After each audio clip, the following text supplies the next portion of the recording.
bahas BTT akan serapi episode 816. Oke lah, gak usah banyak mang-ming-meng, kita langsung masuk aja ke pembahasan.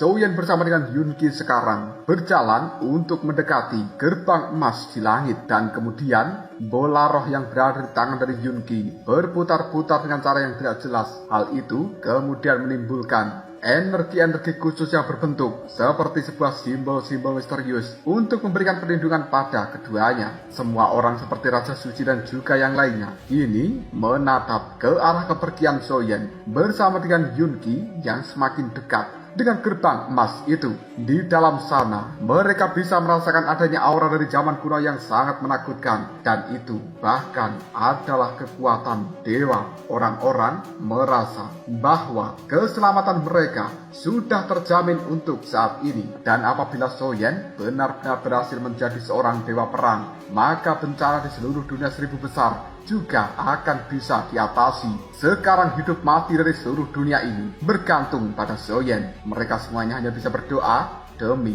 kesuksesan Soyeon. Tidak lama kemudian Soyeon mengeluarkan kekuatan api suci dari dalam tubuhnya yang membungkus dirinya dan juga tubuh Yoongi, lalu mempercepat perjalanan untuk menuju gerbang emas itu. Tepat ketika Soyeon bersama dengan Yoongi sudah berada di hadapan dari gerbang emas ini dan akan masuk ke dalamnya, tiba-tiba sebuah suara terdengar dari langit dan bergema dengan keras. Dasar sekelompok semut, seandainya diriku bukan sedang melakukan penyerapan untuk bertransformasi, bagaimana mungkin aku akan membiarkan bocah sepertimu bisa mendapatkan kekuatan dari dewa perang? Meskipun begitu, aku tidak akan pernah membuatmu berhasil.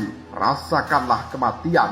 Setelah suara ini mereda, tiba-tiba dari balik langit kini telah muncul kekuatan api yang berwarna putih susu. Hal itu pun meluncur dengan sangat cepat menuju ke tempat dari Soyeon dan juga Yoongi. Bahkan serangan ganas seperti ini membuat Raja Suci dan juga yang lainnya cukup terkejut. Dengan penuh kepanikan, mereka berkata, sial, ini buruk. Semuanya gabungkan kekuatan dan tahan serangan api putih susu tersebut. Tanpa ragu lagi, atas perintah Raja Suci, mereka semuanya pun meluncurkan serangan secara gila-gilaan ke arah langit demi bisa menahan kekuatan api putih susu itu. Namun, ketika hal ini bersentuhan dengan api putih susu yang besar, berbagai kekuatan milik Raja Suci dan juga yang lainnya lenyap dalam seketika. Bagaimanapun itu adalah kekuatan seseorang yang berdiri di puncak dunia ini dan tidak bisa dibandingkan dengan Raja Suci, Raja Naga Emas, atau yang lain. Pada saat Soyeon akan bergerak untuk menghentikan meteor api putih susu yang telah mendekat itu, tiba-tiba dia ditarik oleh Yoongi sambil berkata, biar aku saja. Kekuatanmu masih belum cukup menghadapi serangan seperti ini. Tanpa ragu, dari dalam tubuh Yoongi kini telah muncul sebuah kekuatan yang cukup menakutkan. Dan tiba-tiba dia mengerahkan seluruh kekuatan ini yang kemudian berubah menjadi sinar cahaya keemasan. Lalu diar menghantam meteor api putih susu dan menghancurkannya menjadi debu. Soyeon cukup terkejut ketika menyaksikan bahwa ternyata kekuatan Yoongi sangat menakutkan. Pandangan mata dari Mu Yingying berubah menjadi cukup tajam dan kemudian dia berkata, fluktuasi nyala api yang berwarna emas itu tidak diragukan, bahkan jauh lebih kuat jika dibandingkan dengan api putih susu yang merupakan api suci peringkat pertama. Setelah melakukan serangan itu, tubuh dari Yoongi telah berubah menjadi sangat pucat dan kemudian dia melihat ke arah Soyeon sambil mengatakan, ayo cepat masuk ke dalam gerbang emas, kita sudah tidak punya banyak waktu. Mendengarkan hal seperti ini membuat Soyeon buru-buru membopong tubuh dari Yoongi dan mereka berdua akan masuk ke dalam gerbang emas itu. Di sisi lain, tepatnya pada ruang dimensi matahari hitam, raut wajah Ren Yuangxi telah berubah menjadi sangat jelek dan kemudian dia berkata, fluktuasi itu sebenarnya berasal dari gadis kecil tersebut. Kenapa selama ini aku tidak menyadarinya? Sial, aku benar-benar salah perhitungan. Tapi tidak apa-apa. Setelah diriku berhasil menembus level Dewa Perang, aku akan segera kembali menuju surga yang hilang dan kemudian menghancurkan segalanya yang berada di dalam tempat itu.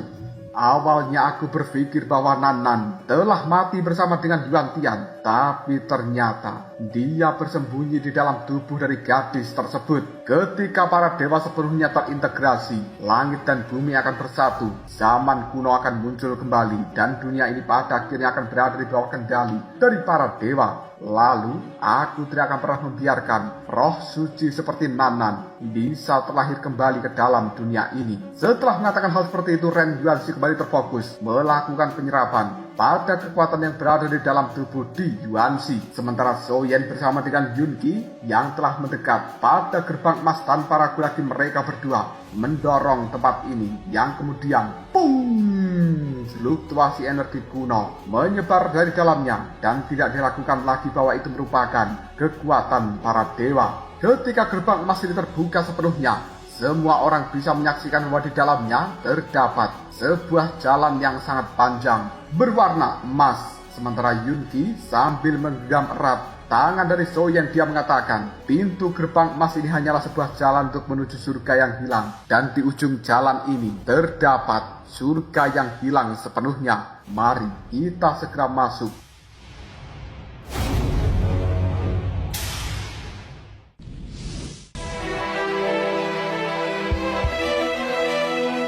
Zhou Yan hanya bisa menganggukkan kepalanya dan kemudian mereka berdua buru-buru masuk ke dalam gerbang emas ini, yang akhirnya pintu dari gerbang emas yang sangat besar kembali tertutup secara otomatis. Keduanya saat ini berdiri di atas jalan panjang berwarna emas yang berliku ke depan sana. Melihat raut wajah dari seorang Yun Qi yang berada di sampingnya benar-benar pucat dan tampaknya dia juga sangat lemas. Hal ini membuat Zhou Yan kemudian bertanya, "Yun Qi, bisakah kau bertahan?" Zhou Yan kemudian menyalurkan sebagian kekuatan di dalam dirinya ke dalam tubuh dari Yun Qi ini. Yun Qi hanya bisa menggertakkan giginya dan kemudian dia berkata, "Tenanglah, aku baik-baik saja. Hanya saja kekuatan jiwa Nan di dalam tubuhku sangat bertentangan dengan kekuatanku. Zhou Yan, mungkin kau harus pergi sendirian. Tinggalkan aku di tempat ini karena kita tidak punya banyak waktu." Zhou Yan hanya bisa menggelengkan kepalanya sambil menimpali, "Tidak. Bagaimanapun juga aku harus pergi bersama dengan dirimu." Setelah berkata seperti ini, Zhou Yan menggendong tubuh Yun Qi dan kemudian secara perlahan melewati jalan setapak yang berwarna emas ini. Zhou Yan benar-benar tidak bisa terbang di dalam jalan setapak yang berwarna emas tersebut. Seolah-olah berbagai kekuatan yang berada di dalam tubuhnya telah dibatasi, dan semakin melangkah maju ke depan, semakin jauh, semakin dalam rasanya menjadi berat. Tekanan di dalam tempat ini sangatlah luar biasa. Namun Zhou Yan masih tidak menyerah. Sambil menggendong tubuh dari Yun Qi, dia melangkah perlahan untuk bisa mencapai tempat tujuan. Karena Zhou Yan paham bahwa dia sekarang telah menjadi satu-satunya harapan bagi semua orang di dalam dunia seribu besar. Jika dia menyerah, maka tamatlah sudah orang-orang di dalam dunia seribu besar itu. Setelah menempuh jalan setapak berwarna emas dengan berbagai kesusahan, Zhou Yan telah muncul di ujung jalan itu dan kemudian pandangan matanya melihat ke arah depan sana yang sebenarnya ada sebuah taman surga yang melayang di atas langit. Zhou Yan kemudian bergumam, mungkinkah tempat itu adalah surga yang hilang selama ini? Samar-samar hati dari seorang Zhou Yan merasakan adanya fluktuasi yang agung dan juga menakutkan di tanah yang melayang di atas langit tersebut. Dan tidak salah lagi bahwa tempat itu memanglah surga yang hilang. Dan kali ini Zhou Yan bisa merasakan secara perlahan kekuatan di dalam dirinya kembali pulih. Sepertinya itu hanya tertahan ketika Zhou Yan berjalan menuju tempat ini saja seperti sebuah ujian. Zhou Yan kemudian menurunkan Yun Qi dari gendongannya, lalu sambil menggenggam erat tangan dari gadis ini, Zhou Yan membawanya terbang ke arah surga yang hilang yang merupakan tanah melayang di atas langit itu. Ketika Zhou Yan baru saja menginjakkan kaki di tanah misterius tersebut, dia melihat ke arah depan dan telah menemukan bahwa sebenarnya tempat ini sangat berantakan. Seolah-olah di masa lalu telah terjadi pertempuran yang dahsyat di atas surga yang hilang ini. Zhou Yan kemudian mulai bergumam, Sungguh energi yang sangat mengerikan. Mungkinkah ini tempat bersemayamnya para dewa perang di zaman kuno? Baru saja Soyen mengatakan hal seperti itu, tiba-tiba jiwa dari Nan keluar dari dalam tubuh Yunki dan kemudian dia berkata, "Kakak Yuan Tian, saudari Yunki, mari ikutlah bersama dengan diriku." Raut wajah dari seorang Nan saat ini tersenyum puas. Ada kegembiraan khusus yang cukup langka di dalam pandangan matanya karena dia telah kembali pulang ke rumahnya di masa lalu. Soyen masih terdiam dan tiba-tiba Yunki di sampingnya menepuk tangan dari Soyen dan mengatakan, "Ayo, kita tidak punya banyak waktu, segera ikuti Nanan." Soyen pun hanya bisa berjalan mengikuti gadis cantik Nanan ini dan kemudian Nanan pun mendekat pada Soyen lalu menggenggam erat tangannya dan menyeret Soyen menuju sebuah tempat tertentu. Tidak lama kemudian mereka telah tiba di sebuah taman yang luas dan kemudian Nanan kali ini mengatakan, "Kakak Yuan Tian, tempat ini merupakan taman penghapus pedang.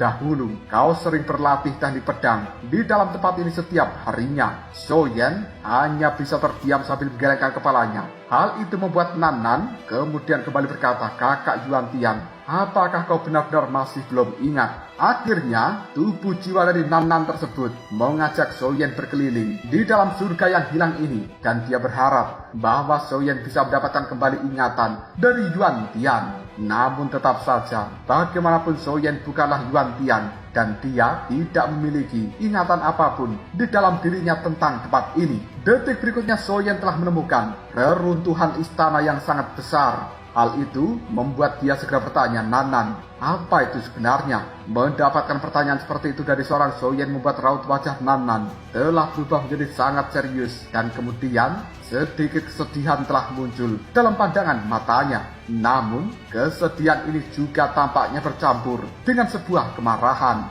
Di tengah-tengah dari runtuhan kali ini terdapat sebuah batu nisan yang berwarna emas.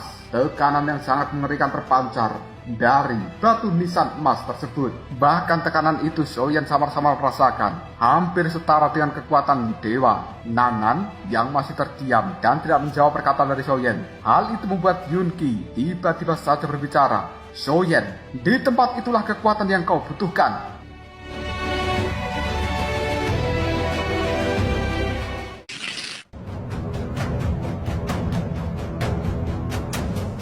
Soyen terus memandangi batu nisan emas tersebut dan kemudian mantra api serta kuali dewa api yang berada di dalam tubuhnya mengeluarkan fluktuasi yang sangat panas, seolah-olah mereka telah pulang ke rumahnya sendiri karena memang sebenarnya surga yang hilang ini merupakan tempat kelahiran dari mantra api dan juga kuali dewa api milik Soyen. Melihat Soyen tidak bergerak membuat Yunki merasa cukup gemas dan kemudian dia berkata, "Soyen, di sana, cepat pergi ke sana." Sementara pandangan mata dari Yunki melihat ke arah jiwa Nanan dan dia mencoba mendapatkan persetujuan dari orang ini sambil mengatakan, "Nanan, bolehkah aku masuk ke tempat tersebut?" Nanan tiba-tiba saja raut wajahnya dipenuhi dengan rasa kesal dan dia berkata pada Soyen bersama dengan Yunki yang berada di sebelahnya, "Tempat itu merupakan bagian inti dari surga yang hilang dan di sanalah barang-barang yang kita lindungi disimpan di masa lalu." Alasan pertengkaran dari kakak Yuan Tian dan juga Xuandi adalah karena sesuatu yang berada di dalam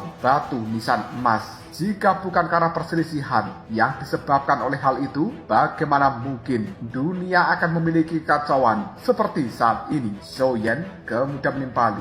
Sekarang dunia 1000 besar terancam punah dan aku membutuhkan benda yang berada di dalam batu nisan emas. Nanan tiba-tiba saja menangis dan dia menarik tangan dari Soyen sambil berkata, "Kakak Yuan Tian, sesuatu yang berada di dalam batu nisan emas itu, jika kau menyentuhnya mungkin kau akan mati karena kekuatan itu berada di luar jangkauan dari manusia." Soyen kemudian menimpali perkataan dari Nanan ini. Apakah kita masih punya solusi lain untuk menghadapi Xuandi? Itu mungkin akan menjadi satu-satunya cara yang bisa kugunakan untuk mendapatkan kekuatan demi bisa menghentikan kegilaan dari Xuandi.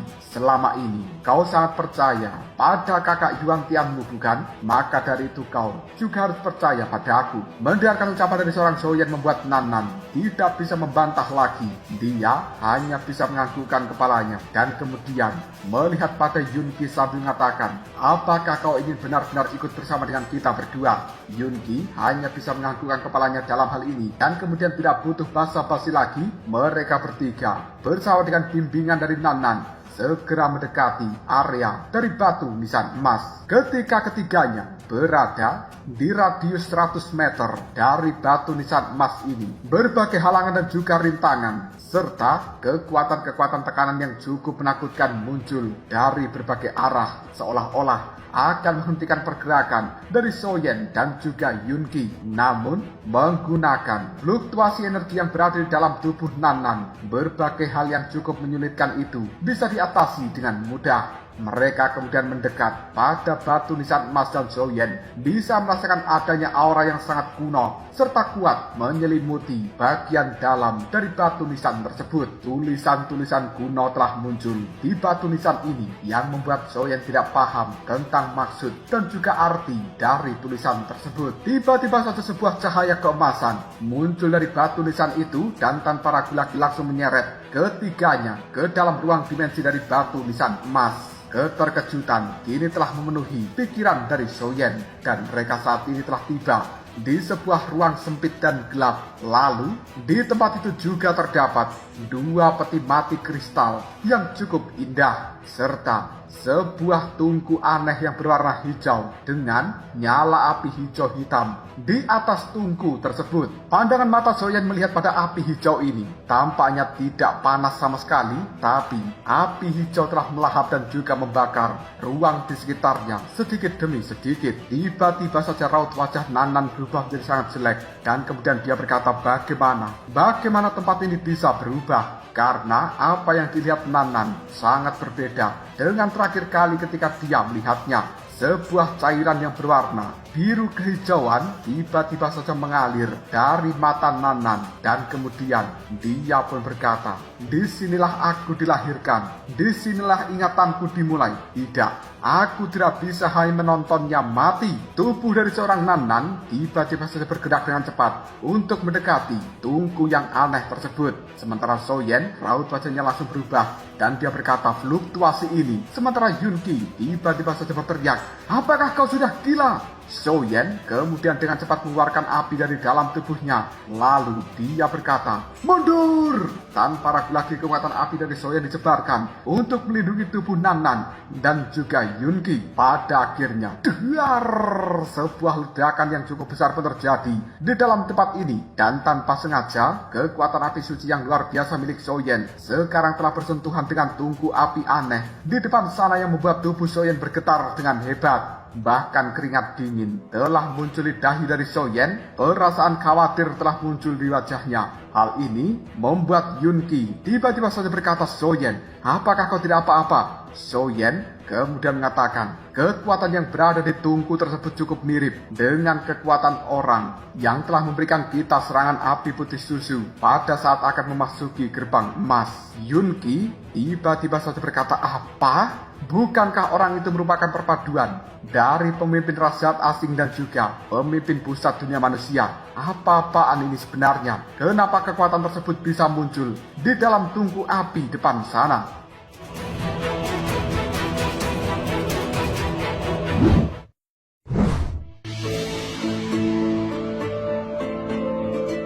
Melihat kebingungan di raut wajah seorang Yun Qi, tiba-tiba saja Nan Nan berkata, orang yang berada di dalam dimensi matahari hitam bukanlah pemimpin rasyat asing dan juga pemimpin pusat dunia manusia. Dia adalah Xuandi. Kakak Yuan Tian dan juga Xuandi telah menjalani reinkarnasi yang tidak terhitung jumlahnya di dalam surga yang hilang. Dan ruang ini merupakan tempat kelahiran dari api suci peringkat pertama dan juga senjata dewa peringkat pertama. Di dalam tempat ini juga terdapat dua peti mati dewa dan di bawahnya ada tempat pelatihan para dewa. Mereka biasanya sering melakukan ritual pemanggilan. Xiaoyan melihat pada Nan dan kemudian dia kembali berkata, bentar. Coba jelaskan padaku tentang sosok Xuandi di masa lalu tanpa ada yang kau tutup-tutupi. Mendengarkan hal seperti ini membuat Nan tiba-tiba saja mulai berbicara. Xuandi itu merupakan api suci peringkat pertama yang telah berubah menjadi manusia. Dia mencoba melenyapkan kakak Yuan Tian dan juga mencaplok seluruh surga yang hilang supaya bisa menjadi penguasa langit dan bumi sejak zaman dahulu.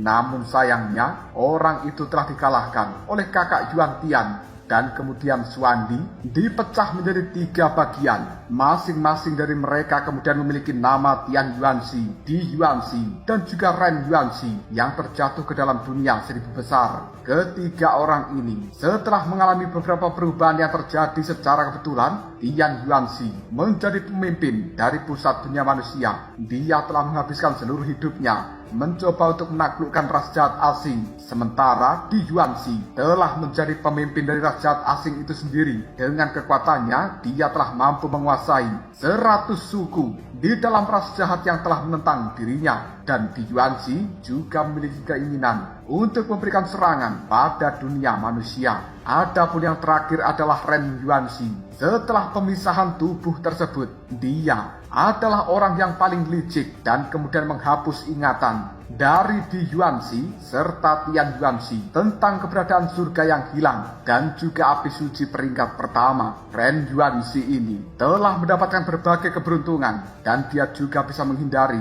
segala kejahatan secara bertahap, mulai menelan makhluk yang lemah dan juga kecil selama bertahun-tahun yang tidak terhitung jumlahnya untuk bisa menumbuhkan kekuatan di dalam dirinya sendiri. Dan dia juga telah merencanakan sesuatu yang jauh lebih besar. Sekarang Ren Yuanxi telah sepenuhnya menyerap dan juga menggabungkan kekuatan dari Di Yuanxi dan juga Tian Yuanxi, dan dia akan kembali sepenuhnya menjadi Xuandi. Alasan kenapa Nan bisa mengatakan hal seperti ini ketika dia berada di dalam tubuh dari Yunqi secara samar-samar juga telah mempelajari berbagai perubahan yang terjadi di dalam dunia 1000 besar.